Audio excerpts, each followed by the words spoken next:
सहनाववतु सहनौ भुनक्तु सह वीर्यं करवावहै तेजस्विनावधीतमस्तु मा विद्विषावहै। ओम शांति शांति शांति। वेदों में मन का स्वरूप, इस विषय में हम चर्चा कर रहे हैं और हम सब इस पवित्र ज्ञान से, ईश्वरीय ज्ञान से ओतप्रोत होकर के सदा आगे बढ़ने का, उत्कर्ष की ओर जाने का, अपने जीवन और जगत के कल्याण का जो बहुत सुंदर उपदेश इन मंत्रों में हमको मिल रहा है, वास्तव में हम अपने मन पर भी, अपने विचार पर भी, अपने संपूर्ण जीवन के संस्कार पर भी एक उत्कर्ष का जो यहाँ पर ज्ञान हमको मिल रहा है, अत्यंत महनीय है।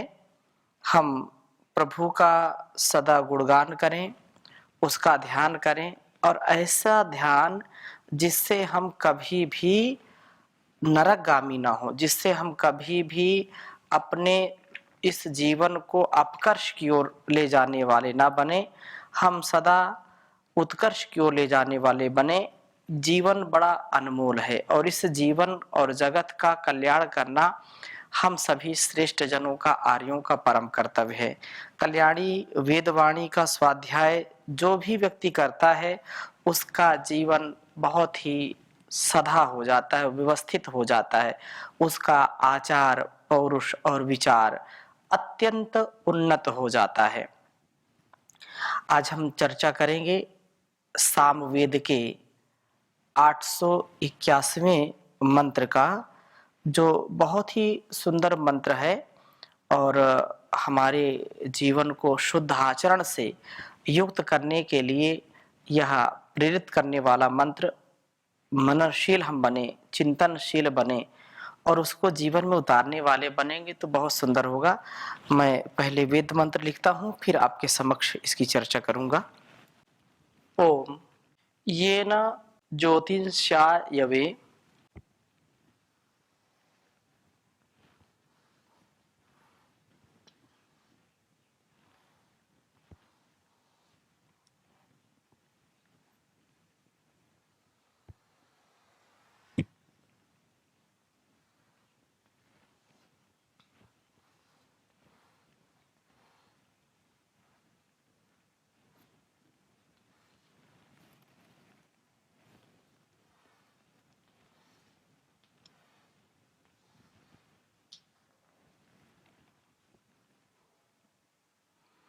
ज्योतिषायवे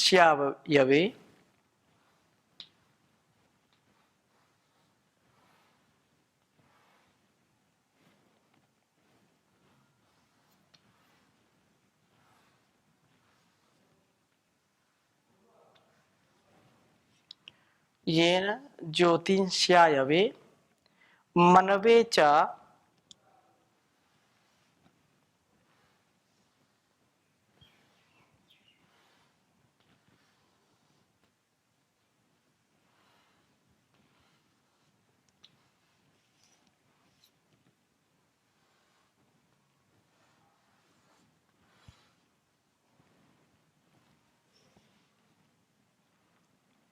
विवेदिथ।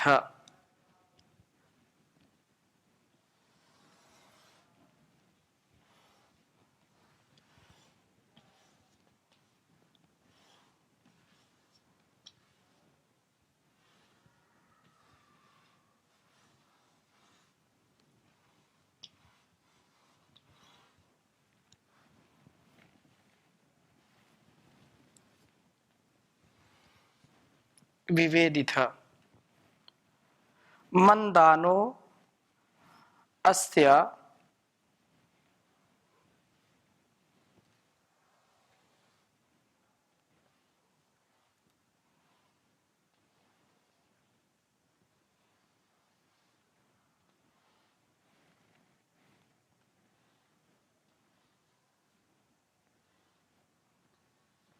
मंदानो अस्य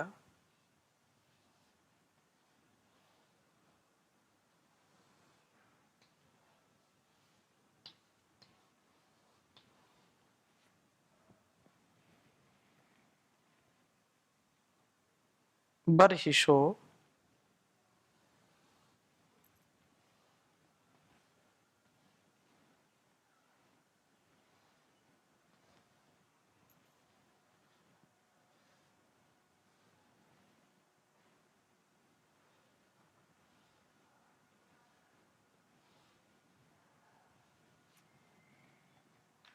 विराजसी।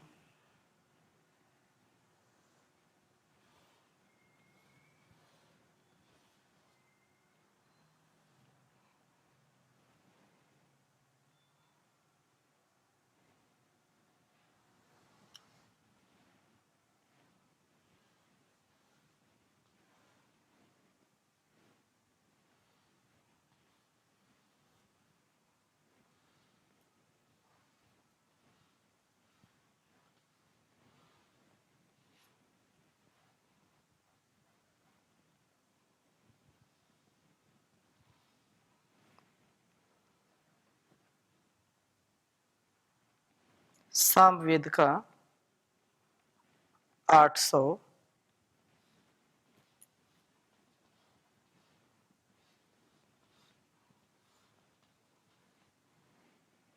881वां मंत्र है यह।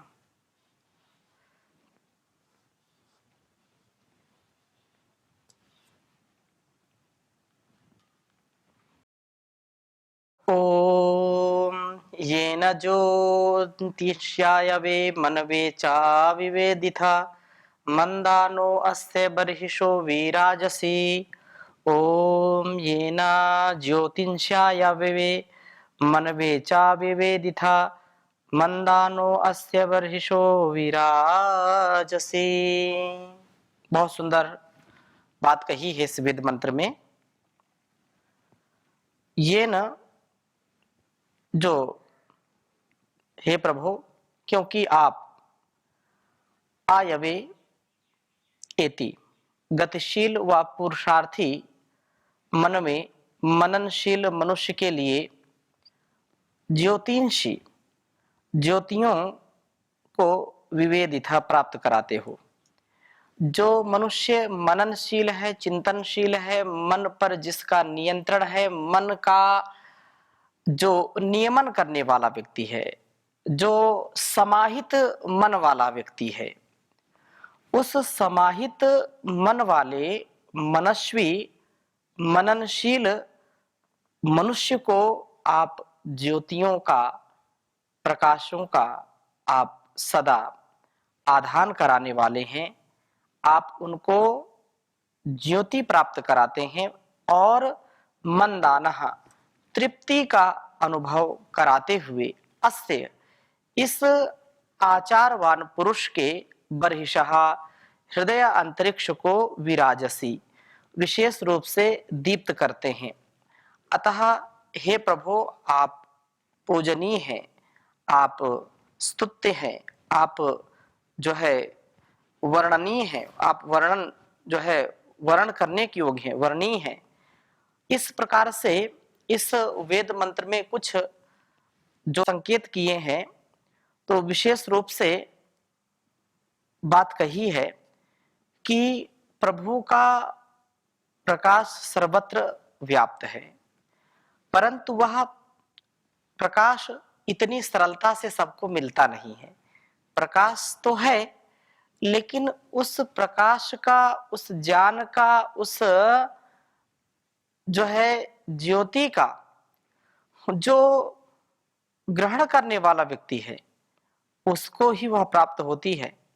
वह प्राप्त उन्हीं को होता है जो आयु व मनु बनते हैं, अर्थात पौरुष को अपना करके क्रियाशील और विचारशील होते हैं। क्रियाशील होना, विचारशील होना।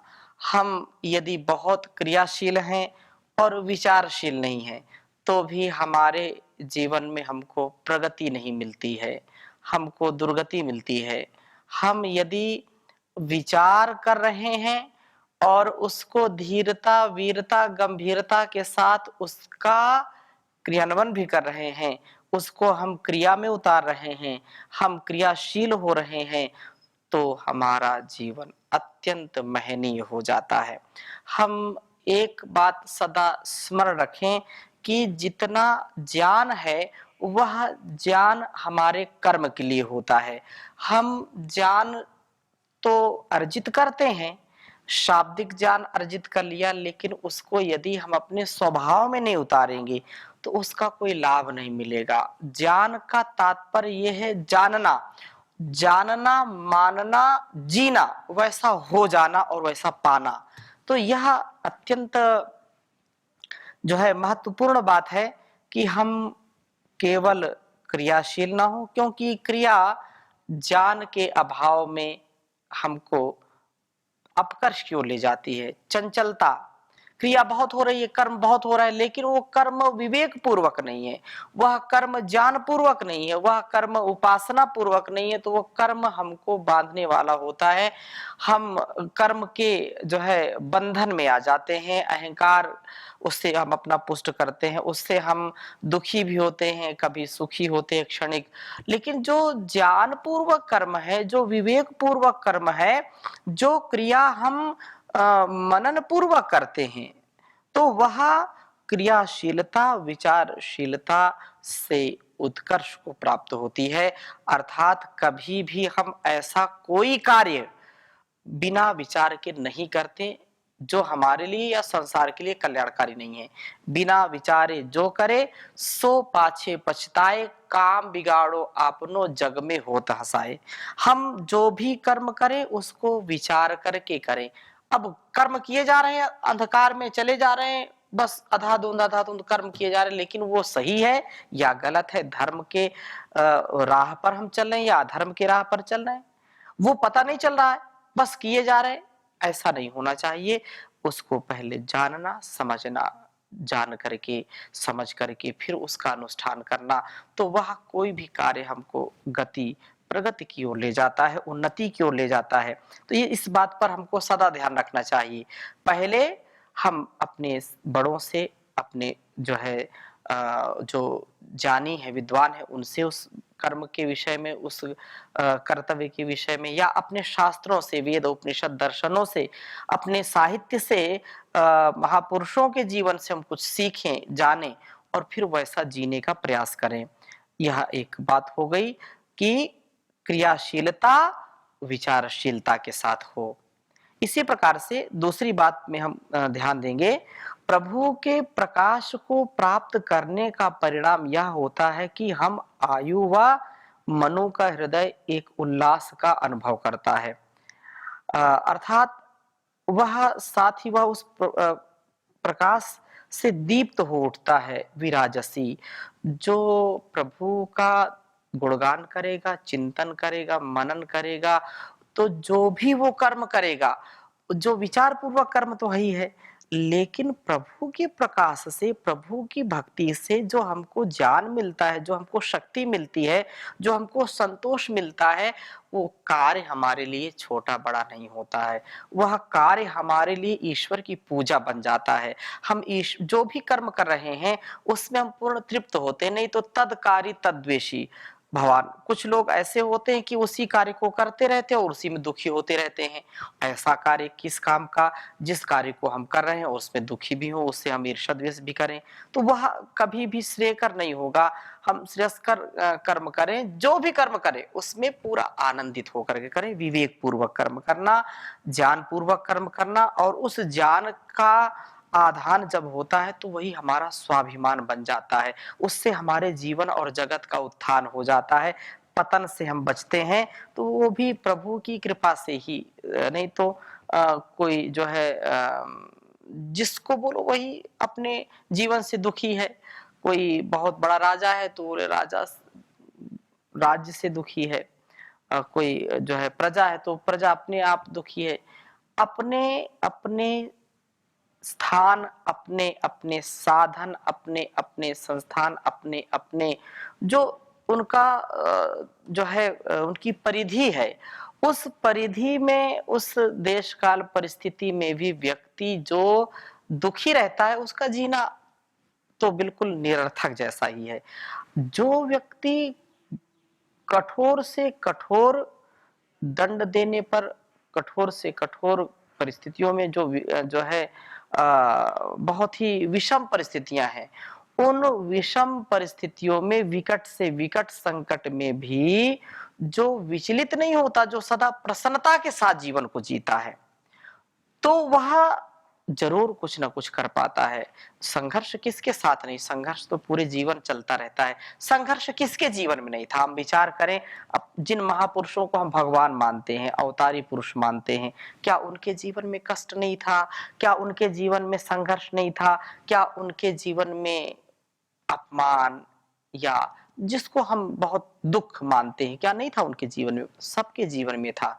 चाहे ऋषि ऋषिकाओं के जीवन को देख लें, महापुरुषों के जीवन को देख लें, वो जब तक इस धरा पर थे, जब तक इस जीवन को, इस जगत में जी रहे थे, वो कभी भी उन्होंने सच्ची सुख और शांति जिसको लोग मानते हैं आजकल, वो उन्होंने कभी नहीं पाई। सदा वो चलते रहे, चलते रहे, चलते रहे, संघर्ष करते रहे, पूरे जीवन भर संघर्ष चलता रहा। और जब वो अपने अटल विश्वास के साथ, अटल अपने कर्म पथ पर सदा चलते रहे, आगे बढ़ते रहे, सब परिस्थितियों में भी हंसते मुस्कुराते रहे, दुनिया को उपदेश देते रहे और खुद भी वैसा जीते रहे, तो उनको आज हम महापुरुष कहते हैं, उनको हम भगवान कहते हैं, उनको अवतारी पुरुष कहते हैं। तो यह हमारे जीवन में क्यों नहीं होगा? हम बहुत बड़े कोई ऐसे अवतारी पुरुष तो है नहीं।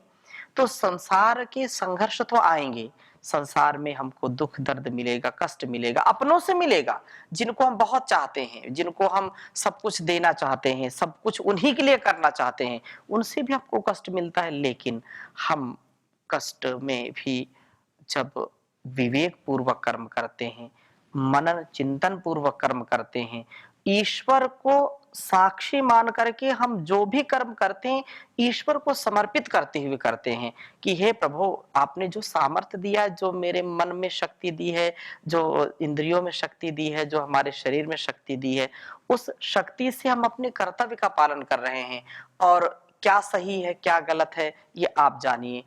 जो आपने नियुक्त किया है, यथा नियुक्तोऽस्मि तथा करोमि, जैसा आपने नियुक्त किया है उस कर्म में मैं कभी पीछे नहीं हूं, उसको मैं करूंगा, कर रहा हूं, कर रही हूं। ये भाव जब रखेंगे तो आपको किसी भी परिस्थिति में आप कभी भी दुखी नहीं होंगे, कष्ट नहीं आपको होगा, प्रकाश सामने रहेगा। यही जो वेद मंत्र यहाँ कह रहा कि प्रभु के प्रकाश को प्राप्त करने का परिणाम यह होता है कि यह आयु और मनु का हृदय उल्लास से जो है युक्त होता है, उत्साह से। कितना भी कष्ट आ जाए, व्यक्ति कभी उसको लगता ही नहीं कि ये कष्ट है क्या, वो कष्ट भी नष्ट हो जाता है। दुख आता है जाने के लिए, दुख हमेशा स्थायी नहीं रहता, लेकिन जो दुख में दुखी रह जाता है, नहीं नहीं बहुत बड़ा दुख है, क्या करें, पहाड़ टूट गया दुखों का, क्या हमने गलती की थी, ईश्वर का क्या बिगाड़, जो कोसते हैं, जो है दोष देते हैं, वो कुछ भी उनको मिल जाए वो कभी सुखी नहीं रहते, वो हमेशा दुखी रहते हैं। इसलिए यहाँ जो प्रभु की भक्ति में है उसको दुख सुख सब समान है, उसकी कोई बड़ी बात नहीं। और इसके हृदय में वासनाओं का समूलोन्मूलन हो जाता है। जो प्रभु का जो है शिष्य बनता है, प्रभु की जो शरणागति प्राप्त करता है, जो मन की साधना करता है, तो कहा है कि उसका सारे संसार की वासनाओं का नाश हो जाता है। उसकी सारी जो जन्म जन्मांतरों की वासनाएं होती हैं, जो उसके जो है कुसंस्कार होते हैं, वो भी दग्ध बीज हो जाते हैं, नष्ट हो जाते हैं, और जो है बहुत ही सुंदर जीवन होता है।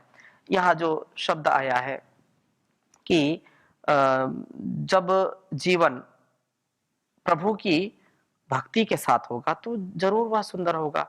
आयु शब्द जो क्रिया का संकेत करता है या आयव्य, तो यह सदा क्रिया में लगा रहता है। क्रिया में लगे रहने से इसके हृदय में अशुद्ध वासनाएं नहीं पनपती हैं।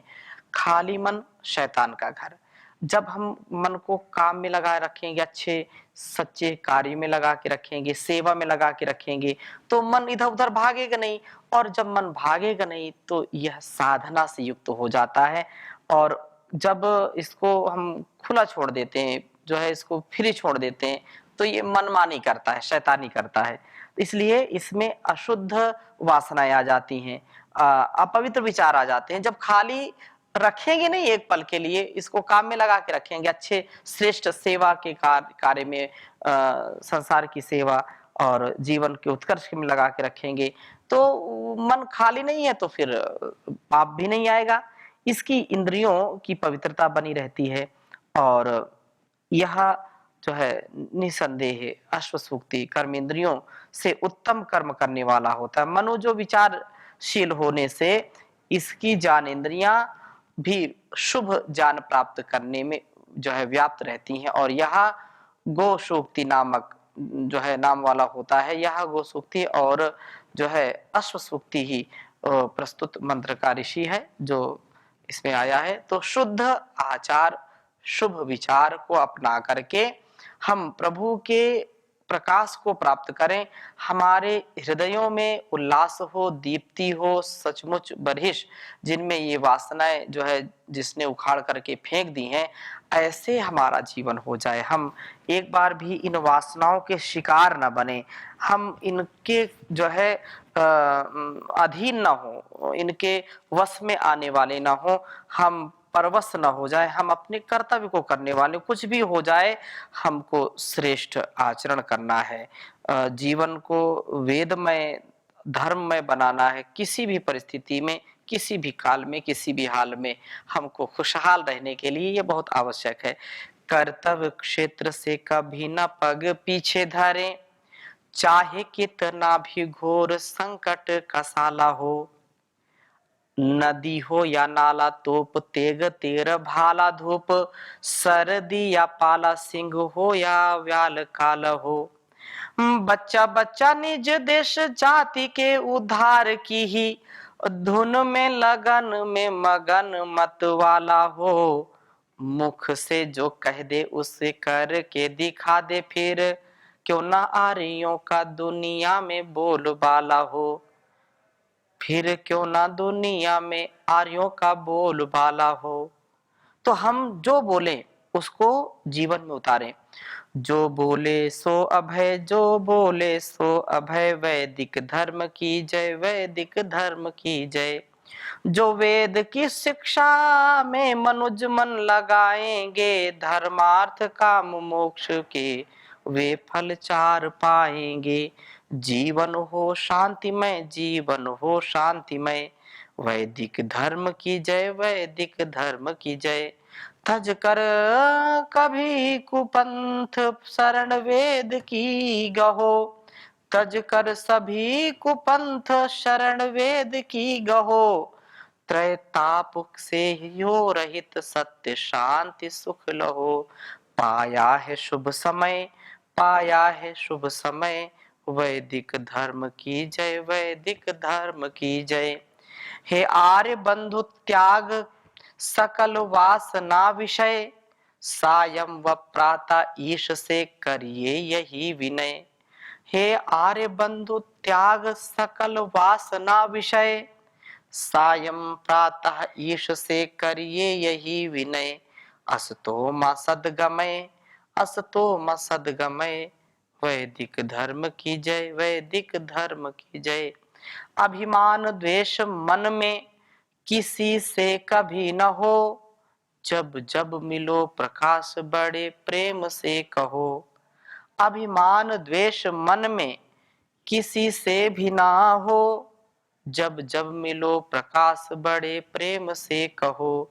नमस्ते महाशय, नमस्ते महाशय, वैदिक धर्म की जय, वैदिक धर्म की जय, वैदिक धर्म की जय, वैदिक धर्म की जय। तो जो वैदिक धर्म का अनुष्ठान करता है, वेदों के बताए मार्ग पर चलता है, वो दुखी क्यों होगा, दुखी क्यों करेगा संसार को। उसका मन नियंत्रण में रहेगा, मननशील रहेगा, वो कभी भी अपने इस जीवन को जो है प्रतिकूल परिस्थितियों में भी, विकट संकट की जो है ज्वाला में भी वो कभी इसको जो है झुलसने नहीं देगा, इसको सुलझाएगा, उलझने नहीं देगा। हम ऐसा ही ज्ञान प्राप्त करें और अपने इस जीवन और जगत के कल्याण के लिए आगे ऐसे ही इस कल्याणी वेदवाणी का स्वाध्याय करके अपने मन को, अपने इंद्रियों को सदा पवित्र बनाने का प्रयत्न करें। तो अभी यहीं पर हम विराम लेते हैं, शेष चर्चा अगले मंत्र में करेंगे। ओम शांति शांति शांति।